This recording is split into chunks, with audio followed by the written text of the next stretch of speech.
mais um programa Cast TV Casual.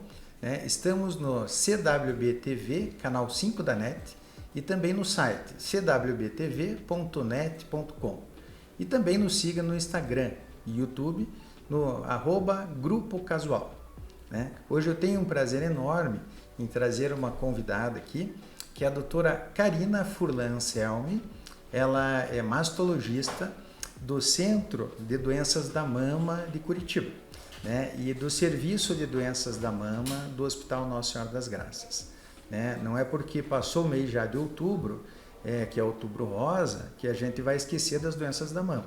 Então, por isso que trouxemos aqui a Karina hoje à noite. Né?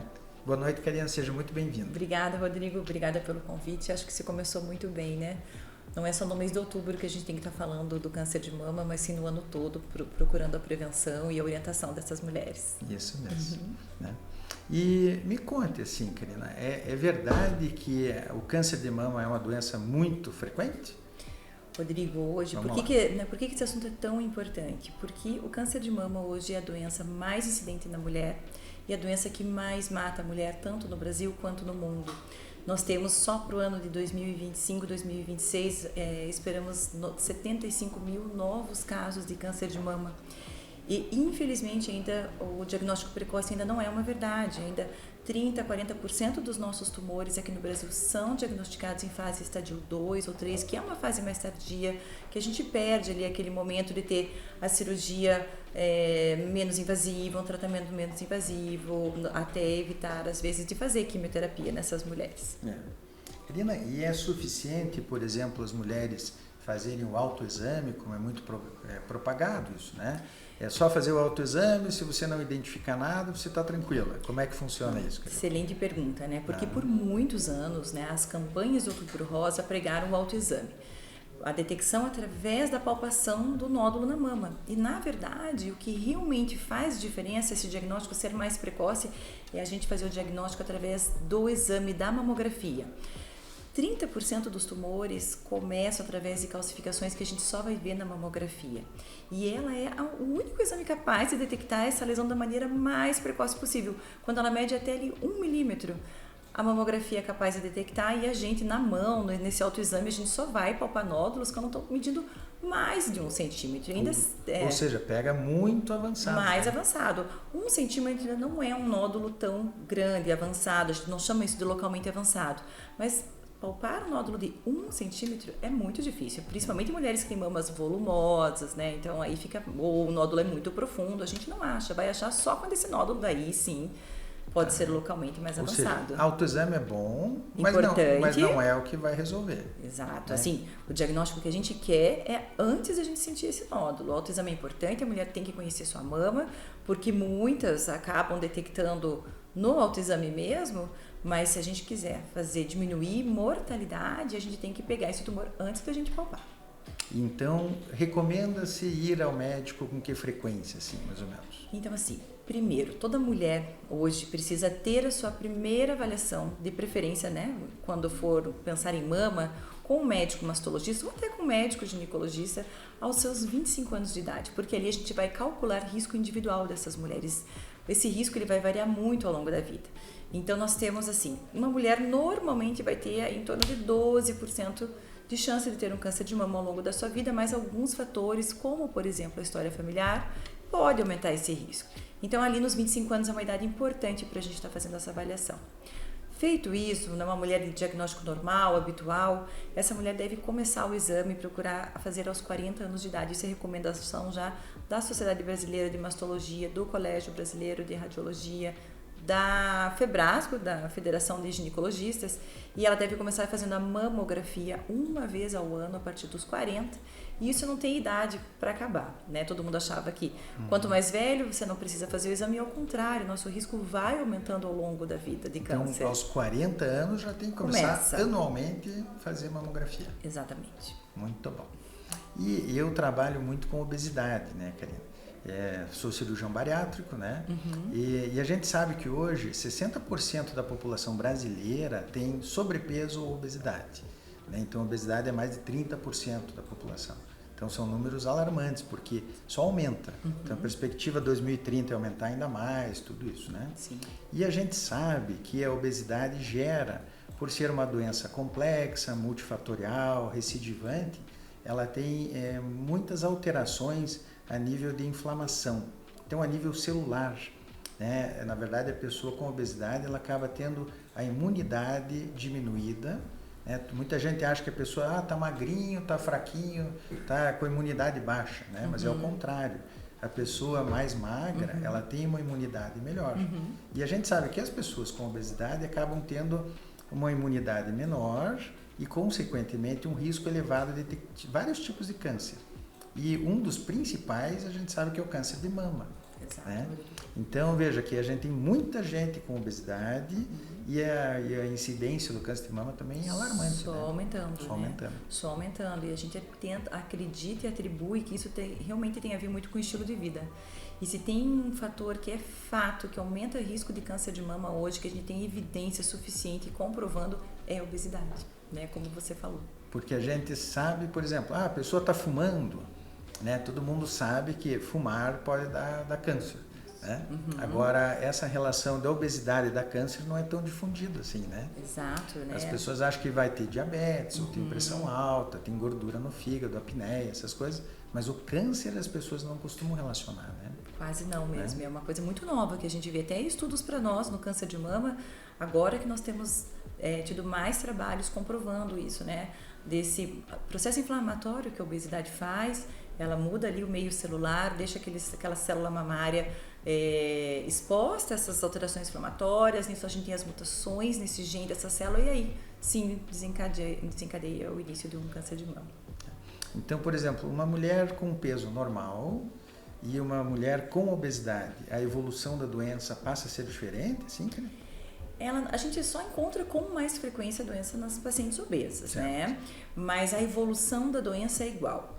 Porém, a paciente que foi tratada de câncer de mama e se mantém obesa após o tratamento, essa mulher ela tem um risco de recidiva da doença voltar 30% mais do que mulheres que estão no peso adequado.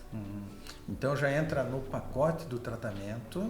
A pessoa, por exemplo, tem, né, toda a sequência, pode realizar cirurgia, né, outros tratamentos como quimioterapia, imunoterapia, tudo isso, né? Isso, e o tratamento hoje, o peso adequado faz parte do tratamento do câncer de mama. Por isso que a gente bate tanto nessa tecla depois que termina ali cirurgia, quimioterapia, radioterapia, é o peso. É o fator mais importante para a gente evitar a recidiva. Isso. Não é raro querendo receber no consultório, até indicado por clínicos, né, que tratam o câncer de mama e tal. Eles acabam, logo depois do tratamento e tal, na sequência, a gente recebeu os pacientes, né, que têm obesidade já mais avançada, e a grande indicação da cirurgia bariátrica é o fato de ter tido um câncer de mama, né? Exato, isso até a gente hoje em dia já tem como rotina, se a gente não consegue, e sabe, Rodrigo, o que acontece? Essas pacientes em tratamento de câncer de mama, 80% delas são tumores receptor hormonal positivo e elas têm que fazer um bloqueio hormonal e põe essas pacientes numa menopausa e elas ganham mais peso pelo próprio tratamento. Então, quando a gente não consegue, por estilo de vida, é tão difícil para elas, porque o bloqueio hormonal dificulta essa perda de peso, a gente acaba assim pedindo orientação, né, para cirurgião metabólico como você, para fazer essa orientação de quando o paciente deve ou não fazer a cirurgia bariátrica. E por que exatamente, Karina, que a questão da obesidade aumenta o risco do câncer de mama? Então, acho que nós temos 3 fatores aí interligados, né? Primeiro, a gente já falou da inflamação, né? O aumento dessas células adiposas, ela recruta ali células inflamatórias, esse meio inflamatório muda o DNA da célula mamária e acaba mutando esse DNA e fazendo com que comece a ter duplicação de células cancerígenas. Certo. Quando a gente está obeso, acho que você sabe dizer até melhor do que eu isso, a gente fica num estado de produzir mais insulina, né? O corpo fica resistente à insulina e essa insulina acaba também desencadeando uma proliferação celular na glândula mamária. E por terceiro, que é o mais importante, na paciente obesa, por mais que você esteja na menopausa, na gordura, a gente tem um processo que a gente chama de aromatização, que é fazer a conversão de um hormônio chamado androgênio em estrogênio, e o excesso de estrogênio é um causador de câncer de mama.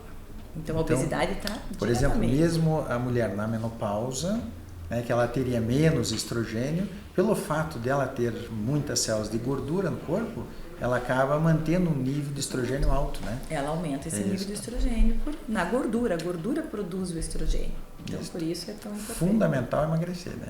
De algum jeito. E tem muita relação também, Karina, na questão da alimentação, né? Tipo, alguns alimentos, eles aumentam, né, a inflamação no corpo, né? Sim, principalmente, né, o açúcar, o álcool, são carboidratos em geral, né? Carboidratos simples que a gente chama.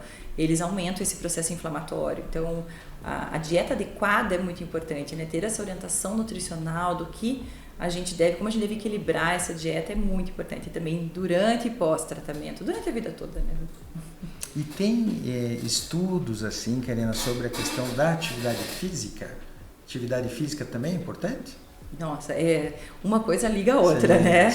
Sim, atividade física é um outro fator também que vem junto com a obesidade, bem estabelecido. A prática da atividade física hoje ela entra em 3 partes: na prevenção do câncer, no tratamento, porque a atividade física ela melhora a performance de droga do quimioterápico, responde melhor, o tumor responde melhor para quem está fazendo atividade física. E no pós, então quem pratica atividade antes ou após o tratamento, né? O antes vem como prevenção, reduzindo em 30%, quem faz ali em torno de 150 minutos de atividade física na semana, reduz em 30% o seu risco de ter câncer de mama. E para quem já tratou... 150 minutos na semana? Não é muito. Não é muito. Não é. Né? Porque você não precisa fazer 1 hora todo dia, né? Você pode fracionar essa atividade física. Eu falo isso para as pacientes. Começa com 10 minutos, vai para 20, né? Faz 2. No final de semana, tenta colocar uma caminhada, alguma coisa. Não é difícil atingir 150 Imagine, minutos. Karina, por exemplo, 3 vezes por semana, 1 hora, você já tem 180 minutos. Exatamente. Você já não está mais na categoria do sedentário, né? Exatamente. E já está trazendo benefício, além, né, do cardiovascular, saúde mental e tudo mais, a prevenção de risco não só de câncer, como o intestino também tem tido trabalhos bem recentes mostrando isso. A gente sabe, a gente que estuda muito a questão da obesidade, que a obesidade aumenta o risco de câncer de vários tipos, né? Tireoide, câncer de fígado, de esôfago, também de próstata, então do intestino, ou seja, vários tipos de câncer aumentam muito com a obesidade. A gente acha que a pessoa com câncer acaba sendo aquela pessoa magrinha, né, que está caquética, fraquinha e tal, mas hoje o perfil dos pacientes mudou, né? Eles são, a maioria tem câncer e tal, e está com excesso de peso, né? Exatamente. Sobrepeso. Exatamente. Tá bom. Karina, quer deixar algum recado final, assim, para o pessoal? Olha, eu acho que tem 2 coisas que a gente pode fazer para evitar, né? O que está ao nosso alcance, que nem tudo está ao nosso alcance, né? Tem muitas coisas que a gente não conhece em relação ao câncer. Mas para prevenção do câncer de mama, o que a gente pode fazer? Exame, fazer a mamografia a partir dos 40 anos de idade, 1 vez por ano. E procurar um bom estilo de vida, né? Prática de atividade física, alimentação adequada, e a soma desses 2 com certeza vai ajudar a gente a manter um peso saudável que vai reduzir o nosso risco para ter um câncer, não só de mama como outros. Muito bom.